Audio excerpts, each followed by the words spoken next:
Welcome to another in our occasional series of podcasts, People, Behaviour and Governance.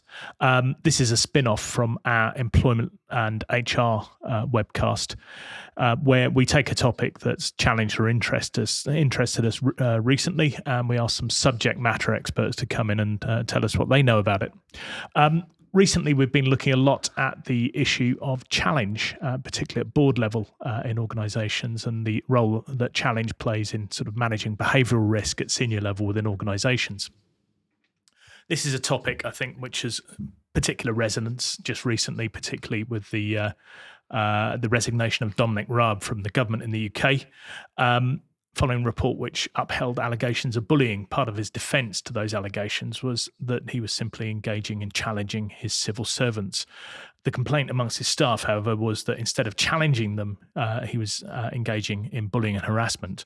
And he was most certainly not particularly receptive to being himself challenged, which is generally a key function which is expected of civil servants and other senior staff in dealing with ministers. So today we've got two guests, Sian Dalrymple, the Group Chief Risk Officer for Crestbridge, and Jason Laity from 80/20 Consulting.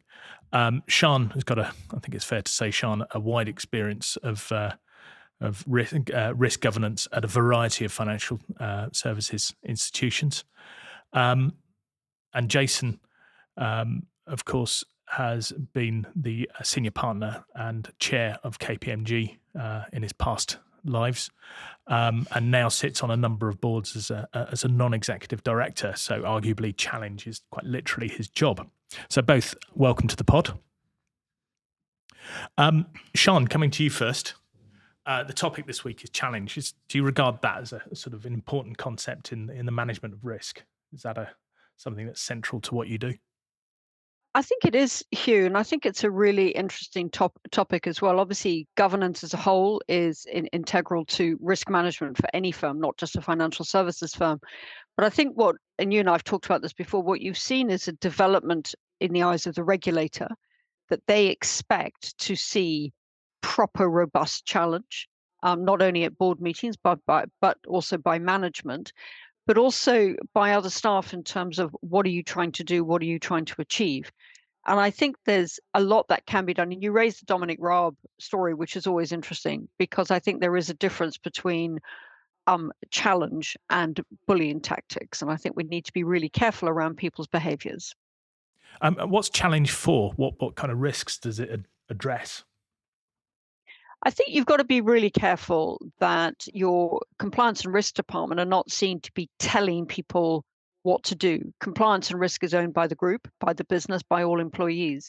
And the board have a responsibility to understand, A, what they're authorized to do, and B, where their risk appetite lies and how the business that they are evolving or engaged in is being met against that risk appetite.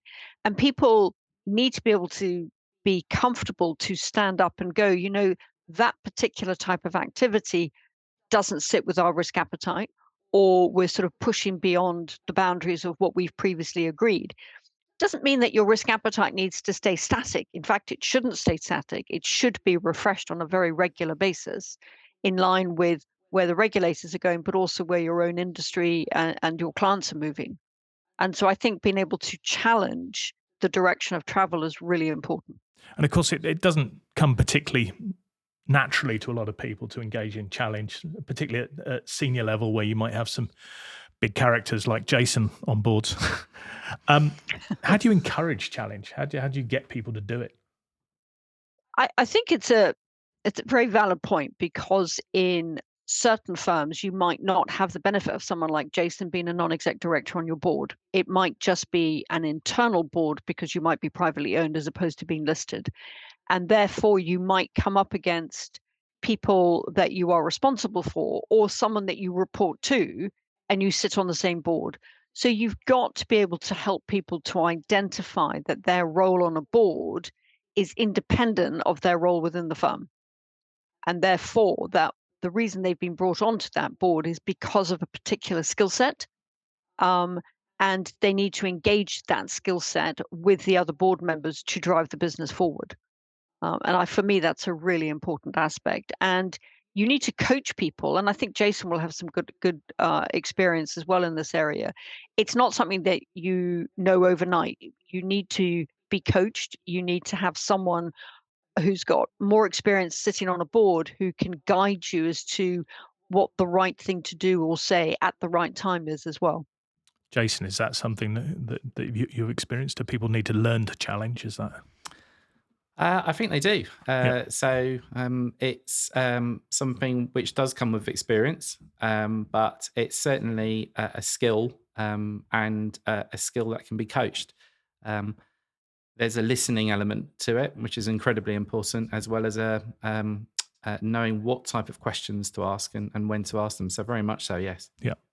And Sian, I mean, when you're considering risk, is we've talked about over dominant individuals, Dominic Raab potentially being an example. Do you think about behavioural risk as a sort of separate risk category when you think about risk, or is it something that goes through every type of risk?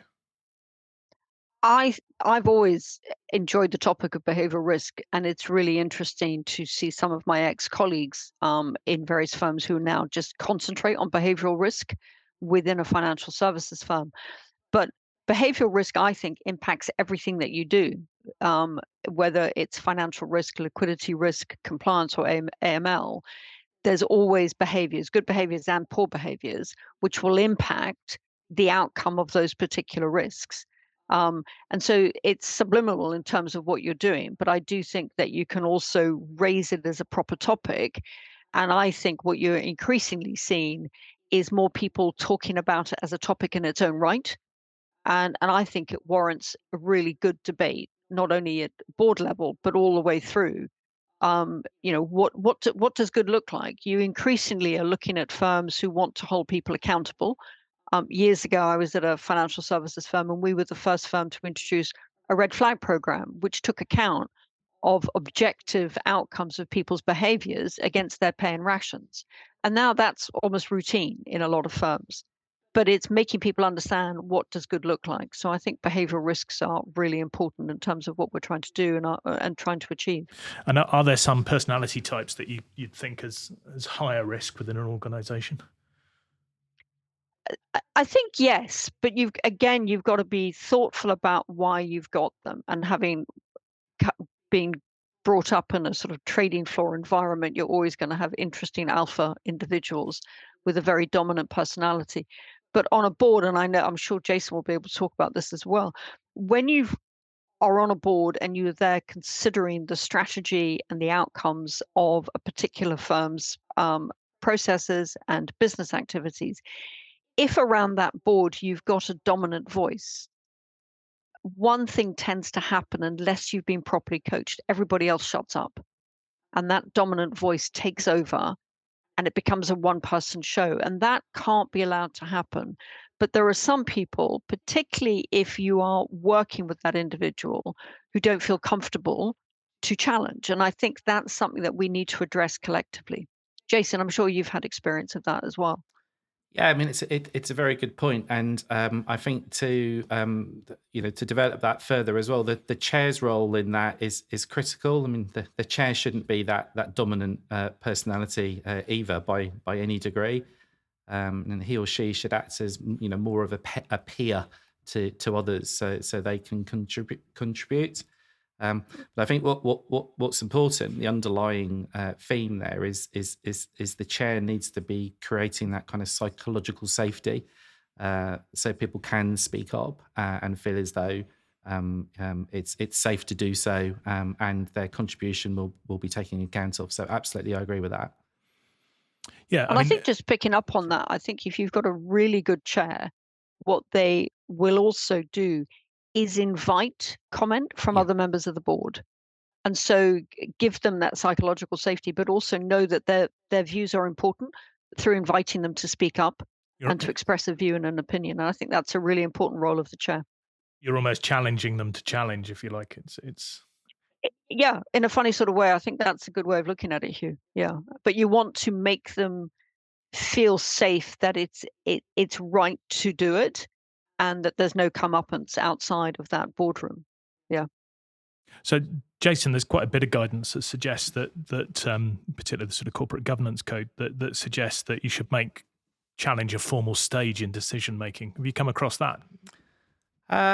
Yeah, I mean, it follows on from the point earlier. I mean, certainly, if there's a particular topic or a particular area where one particular director, executive or non-executive, has particular expertise, then you should plan to make sure that that person provides that input into the meeting. So that's important to make sure that happens. But certainly, a board process shouldn't be a ceremony, and you do need to plan for, okay, this particular topic is likely to invite a certain amount of challenge. I want to encourage that, really get that richness and diversity of thought into the conversation, and allocate time accordingly. It's all very well saying, we want constructive challenge in the boardroom, but then saying you've got 3 minutes on the agenda to have a rich debate about a really important topic isn't really going to encourage it. So it goes to the whole planning of an effective agenda. And does it also go to what you ask of your non-executives as well? I mean, that's what you expect, isn't it, from non-executives? Absolutely. I mean, you referred to it earlier, but that's the point of the role, really. Yeah. It's, I don't really like a NED being described as a sounding board, because that feels quite passive. It's a much more active and challenging role. Rather than just sitting back and responding to things as asked. So yes, absolutely, they're a critical part of the challenge machinery, as indeed are the other execs.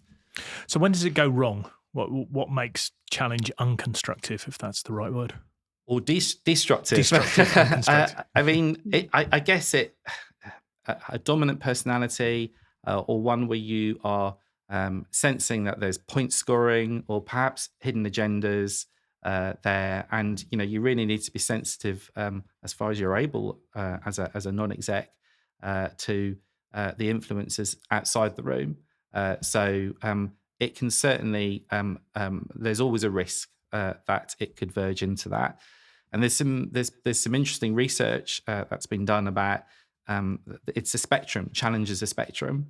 There's a lovely piece of research where someone's observed a number of board meetings and categorized the challenge between, I think it's from latent to serious, and then the responses to that. So, but as a chair, you need to be sensitive to that, and to the extent the volume needs to be turned down on some challenge or challenger, turn that down, and to the extent it needs to be turned up on others, actively do that. And is there a difference between sort of, challenge at an open board meeting and challenging committees? Is that an easier way to generate sort of more constructive forms of challenge? Well, it can be, but it shouldn't be. I mean, there shouldn't be a greater sense of psychological safety if you're in a smaller room, and but it can be, and sometimes that is a mechanism for encouraging a different type of discussion. And is there a diversity and inclusion element to this? Because of course we hear a lot about dominant characters. Almost invariably, of course, they're men. Yeah. Encouraging greater challenge from people who may not more naturally think of themselves as board members, rightly or wrongly, is critical, isn't it? In terms of it absolutely is, and there's no point in making great efforts to get diversity to the board table and then not make an effort to get them heard and seek their contribution. So that there absolutely is. Getting people there is just the first step. Getting them involved and making them an integral part of the discussions and the decisions is absolutely critical. Arguably harder.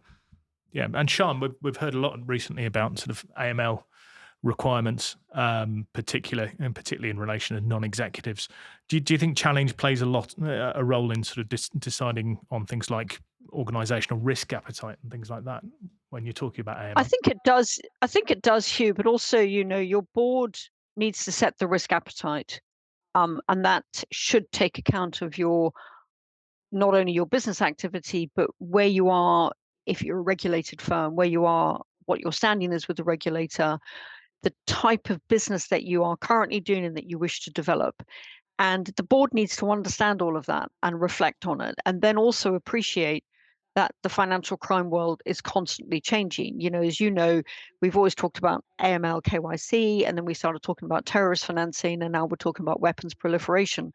They're all interconnected, and the board needs to properly understand. And what I've always found in the past is actually everyone has to do mandatory e-learning and training, but actually targeting the board with some specific training around those topics connected to the business activity is going to help the board better understand what the firm is trying to do so that they can then better challenge the direction of travel. And I think that's an important aspect. And it's never going to go away, that whole financial crime risk. And then you throw into that mix the fraud and cybercrime, all of that is all connected to your operational risk, and that's an ever increasing area as well. And I think boards need to be comfortable to make sure that there are topics on the agenda. And Jason raised a really good point. Generally speaking, boards have a standing agenda, and so certain topics get pushed to the end. The chair needs to be really comfortable to bring those topics to the fore and give them the time it warrants for a debate, or to demand a particular meeting on a particular topic, and also understand people's board members' exposure and understanding of particular topics. A couple of years ago at my old shop, we actually worked with a third party and gave dedicated cyber hacking training to the board, so they had a proper understanding about where the risks lay in retail banking. And that's just an example of the chair understanding where the gaps were, and therefore that's why he wasn't getting the challenge. So I think it's an important debate to have and to address. Does that come back as well to the sort of role of the non-expert on the board? Because it's easy to get Yeah, blinded by science, isn't it? definitely. And I think the other aspect that you've also got to think about, you always have a standing agenda. Generally speaking, board packs can be incredibly long and detailed, and you need to make sure that you've got the time to do it. But the other topic, and you and I've talked about this, Huw, is minutes. In the old days, particularly if you worked for a US firm, absolutely nothing was minuted. And then increasingly, you are seeing regulators, they want to see the debate and challenge minuted, but you don't need to minute every word for word conversation. It's what is the topic? What was the debate? How was it challenged? Why was it challenged? What was the outcome? And that's a really important aspect to see in board minutes, I think. And Jason, I'm sure you've seen that recently as well in some of your NED roles. I mean, absolutely. Minutes are one of those issues. It's easy to get complacent about them, and absolutely they do need to reflect to some extent the discussions that have been had, but as you correctly say, not verbatim, but having the acknowledgement and some level of record of the debate is absolutely critical, not least because people who have contributed can ensure and see that their contributions are noted for the record. So is there a sort of risk in and of itself in that if people's contributions are going to be noted and recorded to a far greater extent, is there a risk that people simply self-censor and ask very safe questions, don't want to put their heads above the parapet? I guess that is a risk, but again, that's all about creating that psychological safety. And if there's an issue which needs discussed at the board and is on the agenda, it should be capable of ending up in the minutes. Yeah. So often discussions will take place before or maybe even afterwards. But that board meeting should be a safe space for people to openly share and discuss and challenge across the whole range of views. And do you think sort of, if you have a good challenge culture, does that lead to sort of measurably better decisions or decision making? It has to. I mean, at all levels of an organisation, not just at board level. So, we hear so much about first line of defence, second line of defence, four eyes, and this is all a challenge culture, but a positive challenge. It's not about there being a lack of trust. It's about adding to the machinery and being additive, very much so. Okay. Well, I think that's about all we've got time for. So it just remains to say thank you very much to both Sian and Jason for coming in. We will be back with another topic in due course. If you've got any suggestions as to topics, interviewees, or things that you'd like to hear from us about, please do let us know. Otherwise, we will leave it there. And it remains to say thank you again to Jason and to Sian. Thanks very much. Thank you. Thank Thank you. you.